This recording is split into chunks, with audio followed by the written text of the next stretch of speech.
Bonsoir, vous êtes sur Radio Dodo, la radio qu'il vous faut. Aujourd'hui, une chronique un peu spéciale. Le boss a demandé à son père quel sujet lui ferait plaisir.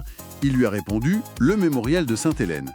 Donc, étant donné que c'est la fête des pères, nous allons essayer de relever le défi, même pas peur. Alors, le mémorial de Sainte-Hélène, un texte absolument incontournable quand on s'intéresse à Napoléon. Ah oui, incontournable et fascinant. C'est vraiment une plongée assez unique après la chute. C'est ça.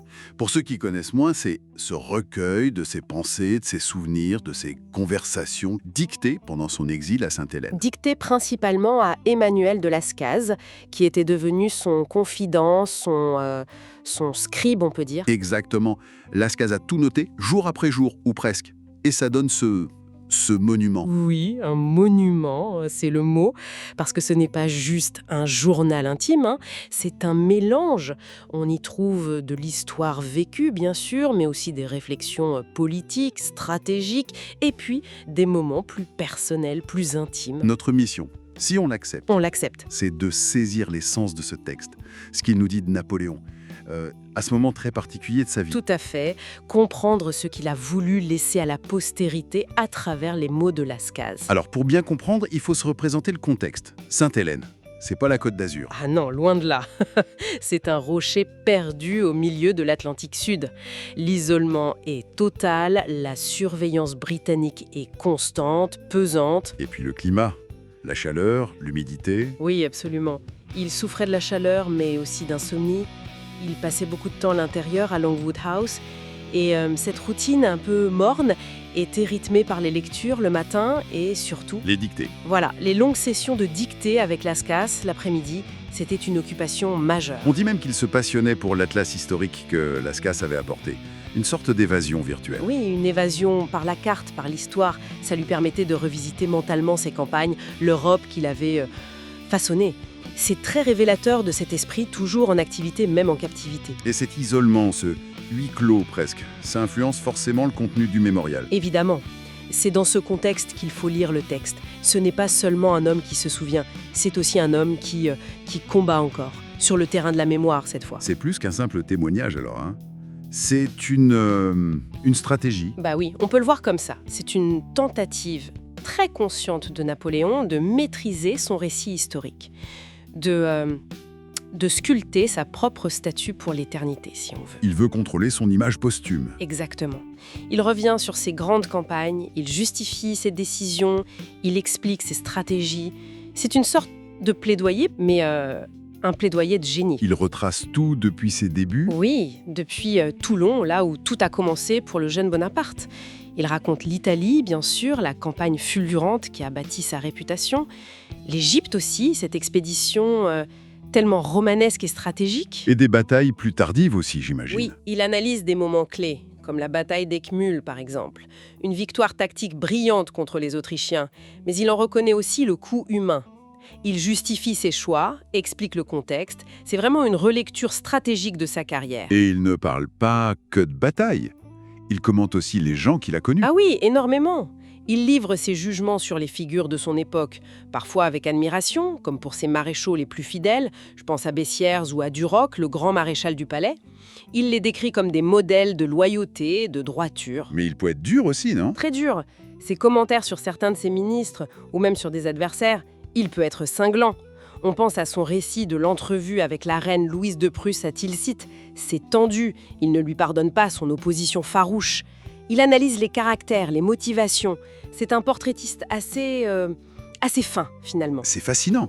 Mais au-delà des grandes stratégies et des portraits politiques, il y a aussi des moments plus légers, non ? Des anecdotes. Oui, heureusement. Et c'est ça aussi qui fait le charme du mémorial. Lascaz rapporte des petits détails, des conversations plus informelles. Je pense à cette histoire.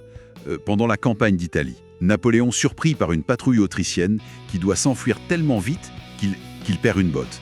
Ou plutôt, il n'a le temps d'en mettre qu'une. Il s'échappe avec une seule botte au pied. Voilà, ça casse un peu l'image impériale, figée.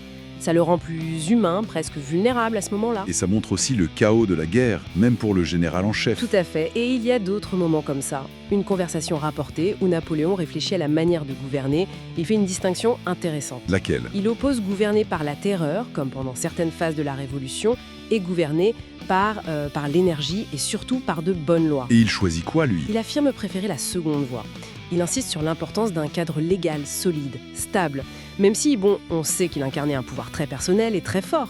Mais cette réflexion sur la loi, sur le code civil, qu'il considérait comme une de ses plus grandes réussites, elle est très présente. Qui nous ramène à la dimension plus politique, philosophique du mémorial. Ce n'est pas juste des souvenirs ou des anecdotes. Non, loin de là.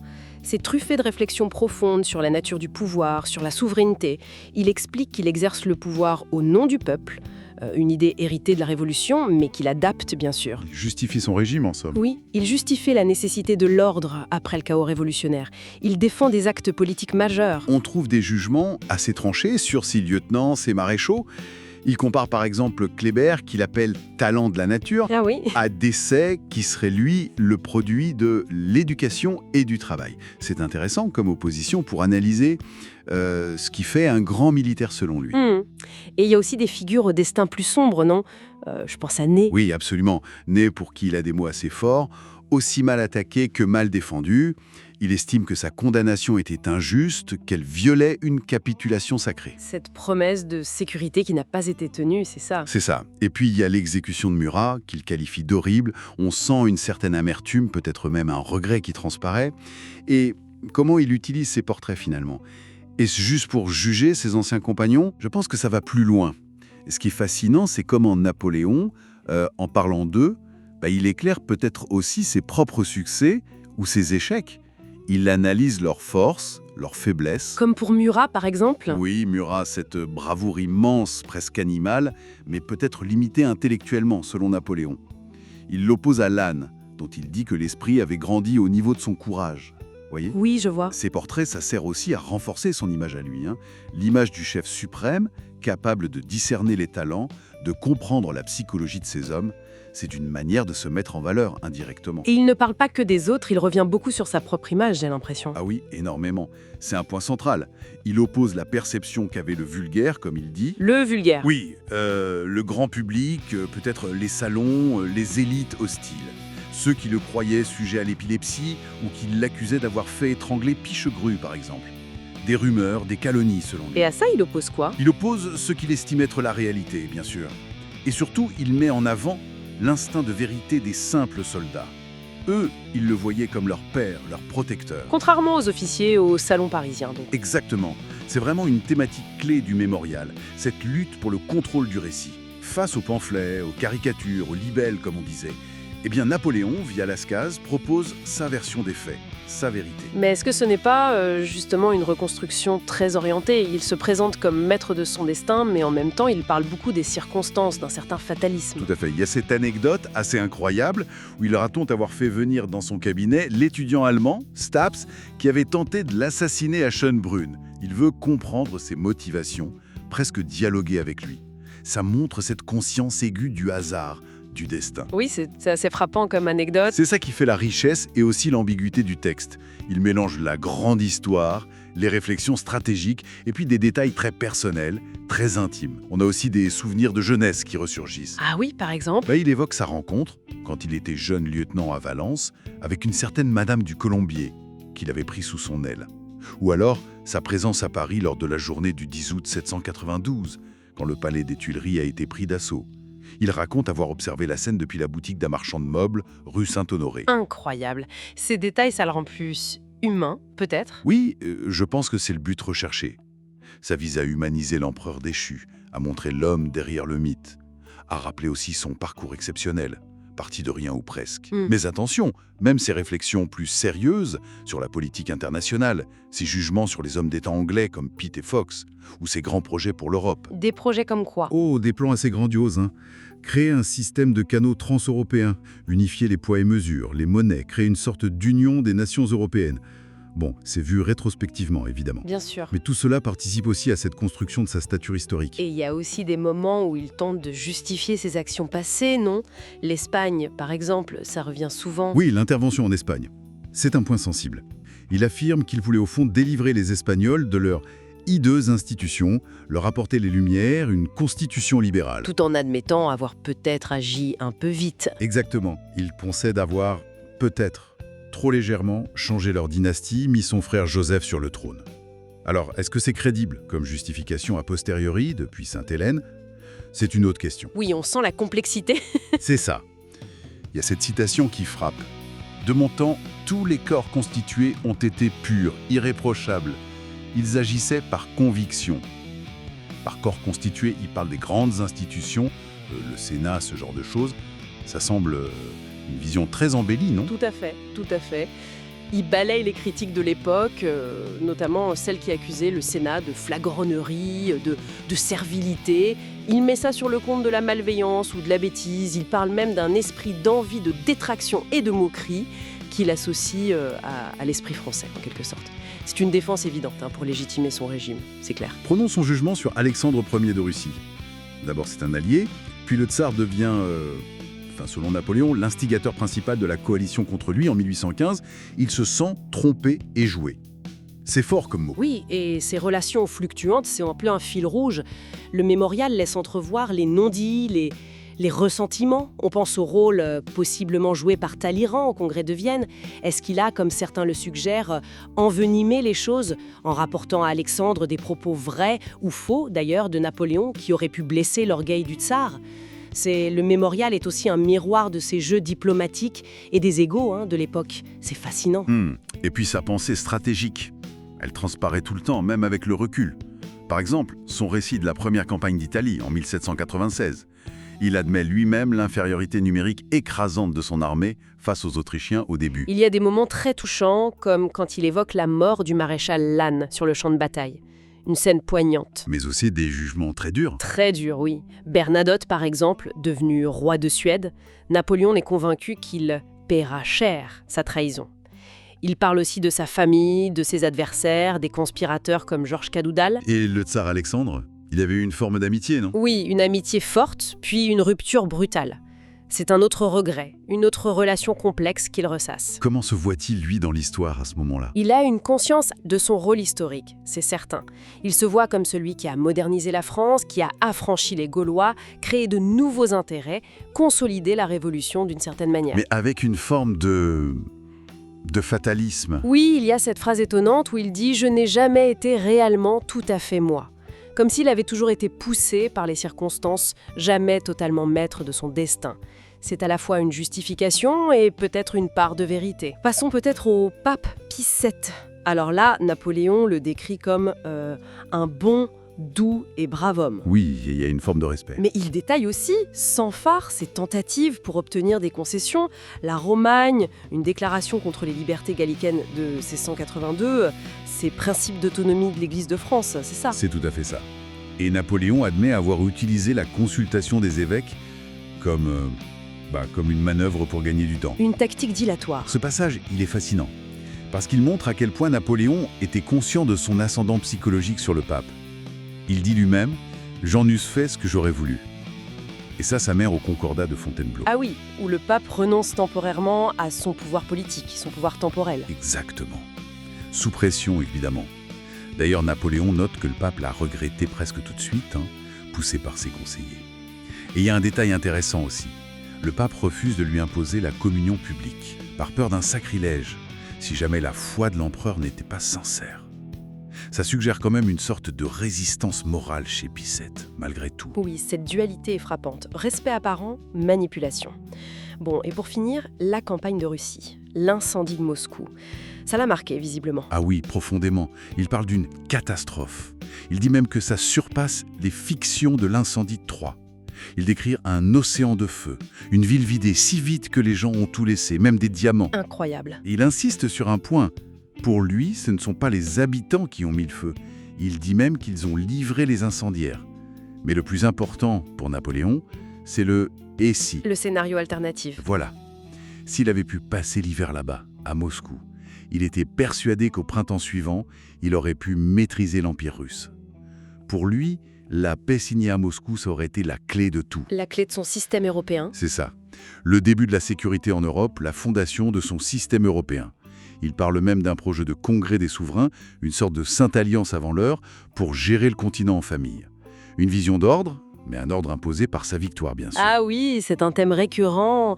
Sa vision d'une Europe unifiée, ou du moins organisée sous l'influence française, avec des institutions modernisées, le code civil partout, c'était une ambition immense.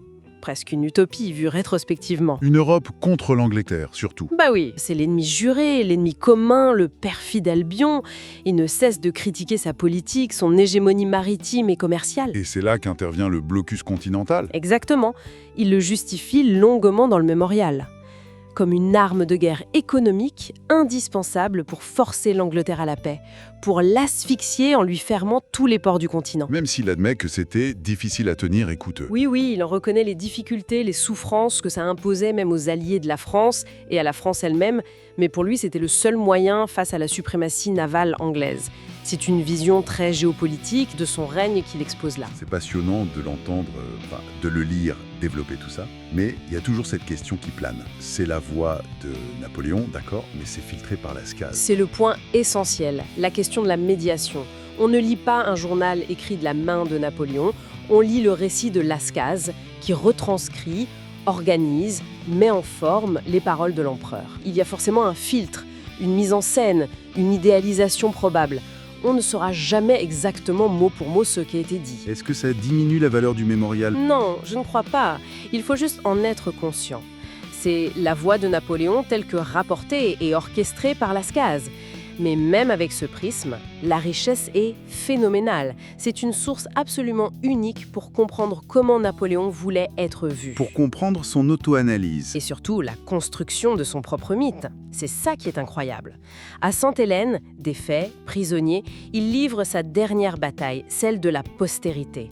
Et le mémorial, c'est son arme principale dans cette bataille. Donc une source subjective, partielle même. Mais indispensable. Indispensable pour saisir la complexité de l'homme, ses contradictions, son génie politique et militaire et cette volonté farouche de laisser une trace. Sa trace. Qu'est-ce que ça révèle de lui, au fond, dans ces derniers jours ? Je dirais 3 choses principales. 1. Sa conscience aiguë, presque douloureuse, du jugement de l'histoire. 2. Son effort constant pour transformer la défaite en une sorte de martyre héroïque, une victoire morale. Et 3, une attention quasi obsessionnelle aux détails de sa propre légende. Chaque mot compte. Fascinant. Si Napoléon avait eu la possibilité, la liberté totale, d'écrire lui-même ses mémoires, sans le filtre de Lascaz, sans l'amertume de l'exil, quel portrait différent aurait-il pas ? Qu'aurait-il choisi de nous dire ? Ou de nous cacher? Excellente question. On ne le saura jamais, mais c'est vertigineux d'y penser. Absolument. Bon, on a déjà beaucoup exploré, mais l'émission est loin, très loin d'être finie. Ah non, on a encore des choses à dire. On va faire une petite pause musicale et on se retrouve juste après. C'est déjà devenu une habitude chez Radio Dodo. Nous avons demandé au groupe Raman et Rod de nous composer un morceau sur le sujet du jour. Et c'est finalement à 2 chansons que vous avez droit, mesdames et messieurs. Raman et Rod, en direct live sur Radio Dodo, la radio qu'il vous faut.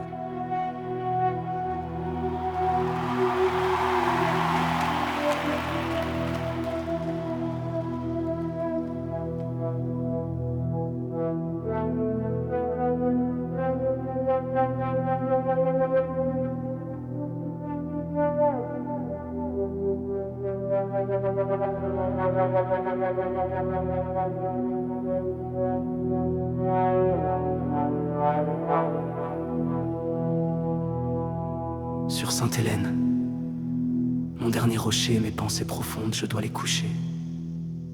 Le temps s'enfuit en ce lieu déserté, pour laisser ma légende enfin éclater. Lascazès, le fidèle à mon côté, le mémorial, fruit de sa piété. Chaque mot de mon âme il a recueilli, pour que ma voix résonne sans qu'elle faillît.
dans l'Italie, ma route tracée. Mon génie, un granit chauffé au volcan, fut le prélude à mon plus grand plan. Des sables d'Égypte aux champs de Russie, tant de sang versé, tant de ma vie. De Lucène à Wagram, l'aigle s'élance ses récits pour mon fils, ma dernière chance. Quel roman pourtant que ma vie, mon âme de marbre jamais ne pâlit. Contre les libelles, les ailes sans fin, ma vérité brillera jusqu'au matin. Pour Napoléon II, mon fils bien-aimé, mon nom, ma grandeur à jamais proclamé. Le travail c'est la faute du temps, je l'écris pour que mon règne jamais ne soit pris.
La maladie me ronge, mon souffle et court vers mon grand repos. Je trace mon parcours, je désire que mes cendres reposent sur le bord de la Seine, au milieu de ce peuple français que j'ai tant aimé, ma seule et noble peine.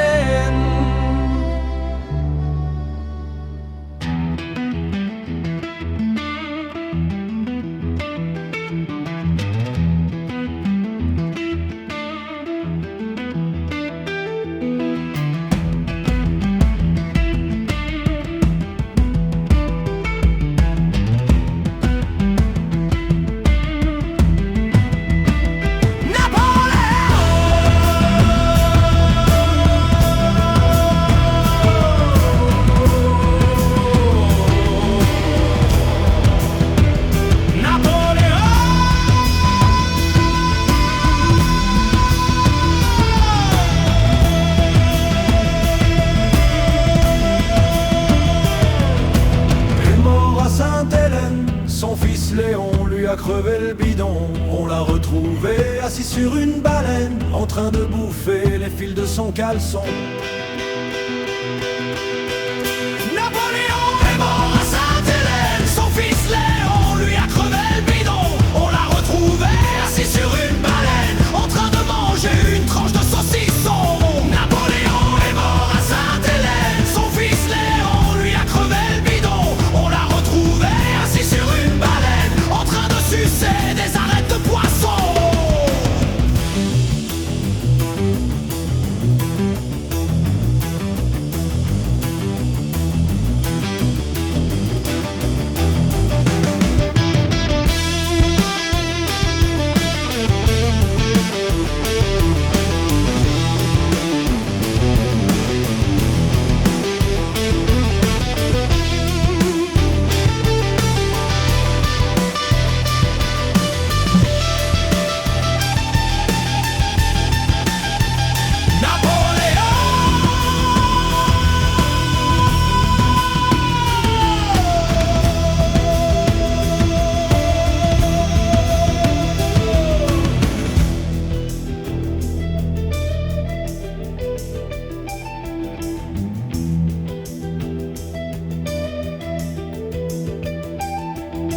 Est mort à Sainte-Hélène, son fils Léon lui a crevé le bidon.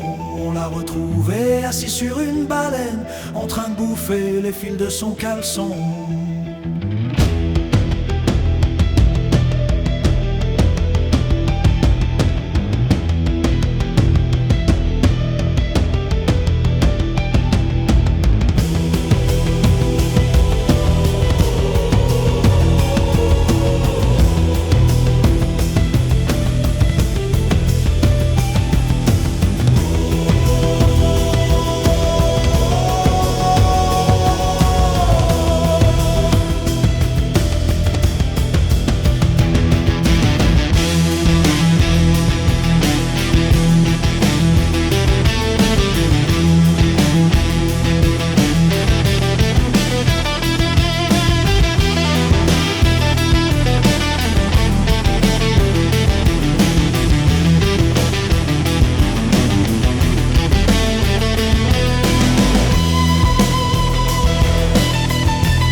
Vous êtes sur Radio Dodo, la radio qu'il vous faut. Précisons tout de même les délais très courts pour écrire les morceaux et que certains sujets sont sûrement moins propices à une mise en musique, mais je crois qu'une fois de plus, ils ont réussi avec brio. Oui, c'était surprenant. Bien. Peut-être qu'il serait de bon ton de préciser à nos auditeurs que bien que non évoqué dans le mémorial, Napoléon a bien eu un fils, Léon. Un bâtard. Charles Léon dit le comte Léon ou le prince infernal du Second Empire. Ah oui, Charles Léon, une figure assez haute en couleur, effectivement. Pas dans le mémorial, non. Donc, si la première partie était bien une composition originale, vous avez sûrement reconnu sur la fin la célèbre comptine enfantine. Bref, revenons-en à nos moutons, ou du moins à ceux que n'avait plus Bonaparte. Voilà, retour à Sainte-Hélène. Et l'idée aujourd'hui, c'est vraiment d'essayer de voir l'homme derrière l'empereur. Comment il vivait cet exil forcé, ses pensées, son quotidien loin de tout. Un quotidien souvent morne, il faut bien le dire. Oui, justement, le mémorial décrit ça très bien. Il y a cette tentative de garder un semblant de contrôle, une discipline. Il se lève tôt. Très tôt, oui. Il travaille, souvent seul, sous sa tente, quand le temps le permettait. Il dicte énormément ses mémoires à Lascaz et aux autres. C'est sa grande affaire, la dictée. Mais il y a aussi des aspects plus surprenants, presque domestiques. Son intérêt pour les mathématiques. Il interrogeait Lascaz sur ce que son fils apprenait. Ah oui, cet épisode est fascinant. On peut y voir l'intellectuel jamais en repos, bien sûr, mais peut-être aussi une façon de garder le contrôle sur quelque chose. Comment ça ? Dans un environnement où tout lui échappe, où il est prisonnier, s'intéresser de près aux leçons de maths du jeune Lascaz, lui poser des questions précises, c'est une forme de micromanagement, non ? Une manière d'exercer encore une autorité, même sur un détail. C'est une lecture intéressante. Une sorte de refuge intellectuel, mais aussi un rappel de son pouvoir passé, même à petite échelle. Peut-être, oui. Une façon de maintenir une structure, une rigueur, quand tout le reste s'effondre. Et ça montre aussi une facette plus personnelle presque, paternelle d'une certaine manière, loin du stratège. C'est vrai. Et cette rigueur qu'il essaie de maintenir, elle contraste tellement avec la précarité de sa vie matérielle là-bas. Longwood. Lascaz n'est pas tendre. Non, c'est décrit comme un lieu humide, venteux, insalubre même, pas du tout adapté. Il parle des nuits agitées de Napoléon, de l'inconfort permanent. Parfois, il était même obligé de dîner seul dans sa petite chambre parce que la tente était impraticable ou juste par lassitude peut-être. On est loin, très loin du faste des Tuileries, c'est sûr. Et c'est ce contraste permanent qui est au cœur du mémorial, je trouve. L'empereur qui lutte pour sa dignité intellectuelle et historique. Et l'homme qui subit les piqûres de moustiques, l'humidité, les restrictions. Exactement. C'est cette tension qui rend le témoignage si humain, finalement. Et puis, bien sûr, Sainte-Hélène devient pour Napoléon le lieu où il revisite son passé, où il construit sa légende, on peut le dire. Ah ça, oui. Il refait l'histoire, son histoire. Il raconte beaucoup sa jeunesse, ses débuts. Sa rencontre avec Joséphine, par exemple. Il décrit ses soirées parisiennes qui ont mené à leur mariage. Né Beauharnais, précise-t-il. Il y a toujours ce souci du détail, du contexte. Il revient aussi sur ses premières gloires militaires, la campagne d'Italie. Et l'importance pour lui d'envoyer tout de suite quelqu'un comme Murat à Paris pour annoncer les victoires. La communication, déjà. Absolument. On sent très très fort cette volonté de façonner son héritage, de contrôler le récit.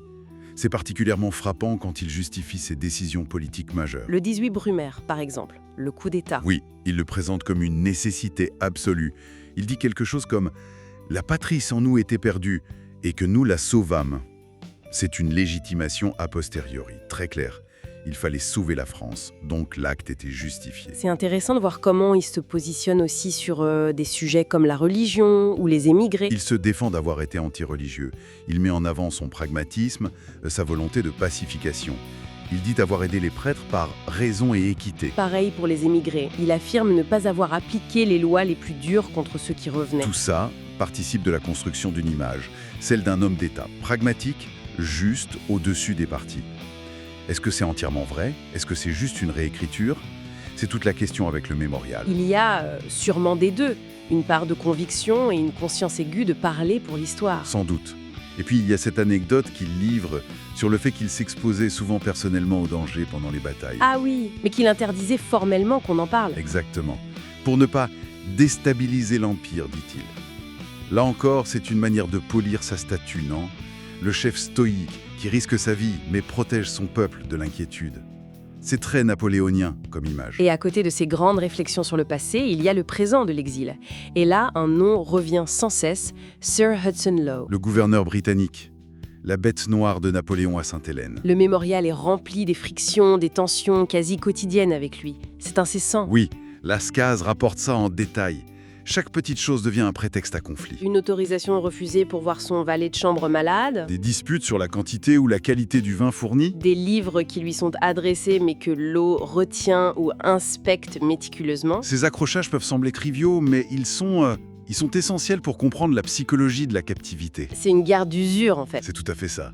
Pour Napoléon, chaque restriction, chaque mesure de surveillance qu'il juge excessive est une humiliation. Une tentative de le réduire à l'état de simple prisonnier ordinaire. Et ça, il ne peut pas l'accepter. Il lutte pour maintenir son statut impérial, même déchu, pour le respect des formes, du protocole. Même si c'est purement symbolique à ce stade. Il s'accroche à ça.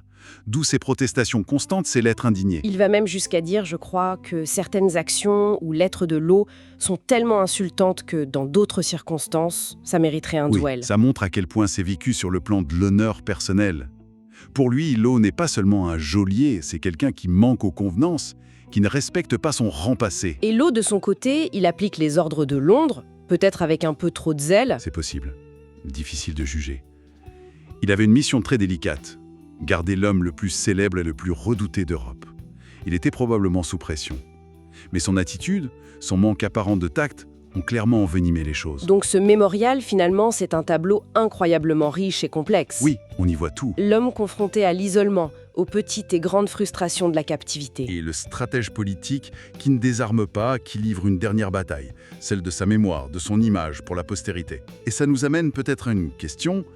Dans quelle mesure est-ce que ces conditions d'exil si particulières, cette surveillance de tous les instants, ces vexations quotidiennes que rapporte si bien Lascaz, cet isolement terrible, dans quelle mesure tout cela a pu influencer non seulement l'état d'esprit de Napoléon, bien sûr, mais aussi la manière même dont il a choisi de raconter sa propre histoire, sa propre légende, à travers le mémorial. Est-ce que la frustration, l'amertume ont coloré son récit? C'est une excellente question. Est-ce que le Napoléon qui parle dans le mémorial est le même que celui qui aurait parlé s'il avait fini ses jours autrement? Probablement pas. Une chose est sûre, ce témoignage reste absolument passionnant. Fondamental pour comprendre Napoléon, oui. Ne partez pas, il reste encore une dernière partie, juste le temps d'aller faire pipi, et nous sommes de retour. Si ce n'est pas déjà fait, n'hésitez pas à liker et à vous abonner pour nous soutenir. Pour tout vous dire, j'essaie de faire pipi pendant que je vous parle. Voilà. D'accord.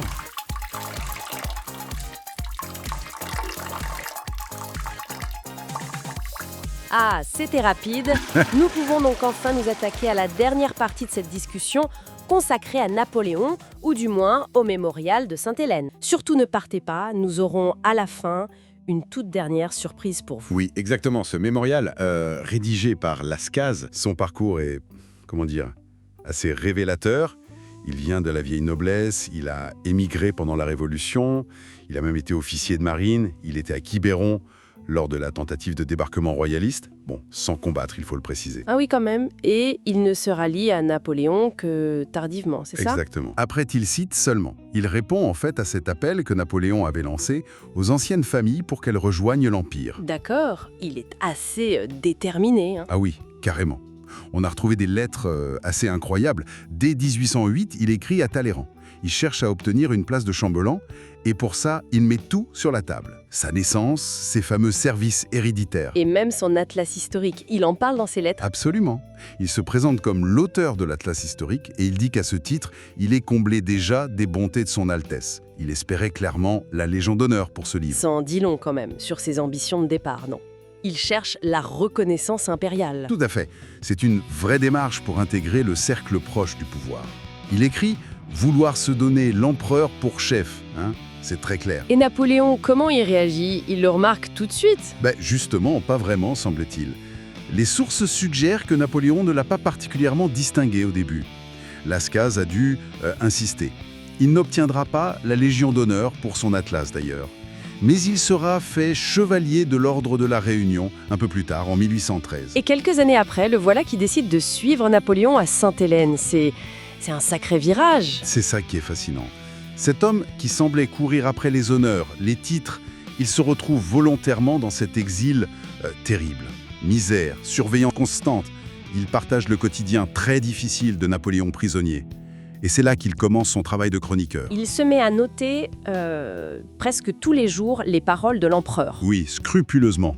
Et il semble que Napoléon l'y a encouragé. Il y a cette citation rapportée. Napoléon lui aurait dit « Qu'auriez-vous de mieux à faire ici ?» Et puis, mon cher, cela se trouvera un morceau tout fait pour votre journal. Une sorte de consolation peut-être, ou un moyen pour Napoléon de maîtriser son image pour l'histoire. Probablement un peu des deux, oui. Une consolation dans l'ennui de l'exil, mais aussi, très certainement, l'idée de laisser un témoignage pour la postérité. Un récit contrôlé. C'est une source subjective. Elle est filtrée par la personnalité de Lascaz, par ses choix, par sa relation avec Napoléon. Ce n'est pas un enregistrement neutre. D'ailleurs, cette collaboration, elle ne dure pas jusqu'au bout. Non, elle s'arrête brutalement. Lascaz est accusé par le gouverneur anglais, Hudson Lowe, d'avoir essayé d'envoyer des lettres en cachette hors de l'île. Du coup, il est arrêté et finalement expulsé de Sainte-Hélène, bien avant la mort de Napoléon. Mais il part avec ses notes. Oui, il emporte avec lui les précieux cahiers qui vont devenir le mémorial. Un succès d'édition phénoménal, d'ailleurs, à sa publication. Alors, si on essaie de synthétiser un peu tout ça, c'est vraiment le fruit d'une rencontre assez singulière. D'un côté, un empereur en exil qui cherche à façonner son héritage. Et de l'autre, un homme, issu de la noblesse, d'abord courtisan ambitieux, qui devient le confident et le scribe dévoué dans des circonstances extrêmes. C'est ça. Et ça nous rappelle une fois de plus l'importance cruciale du contexte. Tout à fait. La personnalité de l'auteur, ses motivations initiales, sa situation au moment où il écrit, tout ça façonne inévitablement le témoignage. Ici, Lascaz, c'est évident. Jusqu'à quel point est-ce que cette ambition première de Lascaz, celle qu'on a vue dans ses lettres à Talleyrand, jusqu'à quel point tout cela a pu influencer consciemment ou non sa manière de rapporter les paroles de Napoléon et donc l'image qu'il nous en a laissée? C'est une excellente question, difficile d'y répondre définitivement, mais elle mérite d'être posée, oui. Ça invite à lire le mémorial avec un œil critique et informé. Donc si on essaye de prendre un peu de recul, au-delà des faits, des anecdotes, des analyses militaires ou politiques, le mémorial de Sainte-Hélène, ça apparaît vraiment comme une ultime campagne menée par Napoléon. La campagne pour son image dans l'histoire. Absolument. On ne peut pas le dire mieux. C'est une œuvre d'une puissance inindéniable. Elle a profondément, durablement façonné la légende napoléonienne. Justement par ce mélange unique du grandiose, de l'épique et de l'intime, de la confidence, la grande stratégie politique et la réflexion plus personnelle. Ce qui nous laisse peut-être avec une question pour la fin, une interrogation. Dans quelle mesure un récit comme celui-là, forgé dans l'exil, dans des conditions très particulières, potentiellement teinté d'amertume, de ressentiment, de désir de justification, dans quelle mesure ce récit peut-il vraiment refléter une vérité historique objective? Ou bien est-ce que finalement ce récit, par sa nature même, par son objectif de construction mémorielle, devient inévitablement une partie intégrante de la légende elle-même, une légende qu'il cherche à construire? C'est une question qui mérite réflexion, je trouve. Je dirais que c'est une source absolument incontournable. Si on veut comprendre Napoléon, sa pensée, sa vision du monde, son propre règne, il faut le lire. D'accord. Mais, et c'est un grand mais, il faut le lire avec un œil critique, très critique. Gardez toujours à l'esprit le filtre de Lascaz, sa dévotion, et surtout l'objectif de Napoléon lui-même. Sculpter sa propre statue pour l'éternité, quoi. Et son impact a été énorme, n'est-ce pas? Après sa publication, il a vraiment nourri le mythe napoléonien au XIXe siècle. Immense. Absolument immense. Il a offert une image très idéalisée, celle du martyr libéral, du génie incompris. Cette image a galvanisé des générations entières. Ça montre bien la puissance d'un récit personnel, même quand il est forgé dans la défaite, dans l'isolement, sa capacité à façonner la mémoire collective durablement. Voilà, pour nous c'est fini. C'était un podcast spécial Fête des Pères, donc bonne fête de prime abord. Le sujet pouvait sembler loin de notre ligne éditoriale actuelle, mais une fois de plus, il était finalement bien question d'essayer de faire la part des choses entre le prétendu réel et une réalité invérifiable. Oui, c'est vrai. Donc avec notre slogan Radio Dodo, la radio qu'il vous faut pour démêler le vrai du faux. Nous sommes bien dans le concept initial de la chaîne. Bref, on vous avait promis une surprise, et bien justement, c'est le moment de vous annoncer que nous avons notre ami Dodaï Mix qui a tenu à participer également à l'émission dans un style, encore une fois bien à lui. Il a donc décidé de reprendre une des chansons chantées par les soldats de Napoléon, une chanson qui a déjà plusieurs versions. avec des titres et des textes qui varient. Mais la version la plus populaire encore de nos jours est sûrement celle d'Yves Montand. Bon, on préfère vous prévenir, comme pour chacune de ces reprises, ça n'a plus rien à voir du tout. Allez, mesdames et messieurs, la chanson du capitaine. Je me suis engagée pour l'amour d'une belle. C'est pas pour l'anneau d'or qu'à d'autres elle a donné, mais à cause d'un baiser qu'elle m'a refusé, Je me suis engagée dans le régiment de France, là où que j'ai logé. On m'y a conseillé de prendre mon congé par-dessous mon soulier. Dans mon chemin faisant, je trouve mon capitaine. Mon capitaine me dit, où vas-tu sans souci? Pour ma petite souci, je vais dans ce vallon. Soldat, t'as déserté pour l'amour de ta belle. Est-ce pour l'anneau d'or qu'au doigt tu portes encore, ou bien pour le baiser qu'elle t'a refusé, Auprès de ce vallon coule au clair fontaine. J'ai mis mon habit bas, mon sabre au bout de mon bras. Je me suis battu là comme un vaillant soldat. Au premier coup tiré, j'ai tué mon capitaine. Mon capitaine est mort. Mon capitaine, mon capitaine est mort. Mon capitaine est mort. Mon capitaine est mort. Et moi, je vis encore. Mais dans 40 jours, ce sera à mon tour. Ceux-là qui me tueront, ce sera mes camarades. Ils me bandront les yeux avec un mouchoir bleu et me feront mourir sans me faire souffrir. Que l'on mette de mon cœur dans une serviette blanche, qu'on l'envoie au pays, dans la maison mamie, disant voici le cœur de votre serviteur. Soldat de mon pays, ne le dis pas à ma mère, mais dis-lui bien plutôt que je suis à Breslau, pris par les Polonais, qu'elle ne reverra jamais, qu'elle ne reverra jamais, qu'elle ne reverra jamais.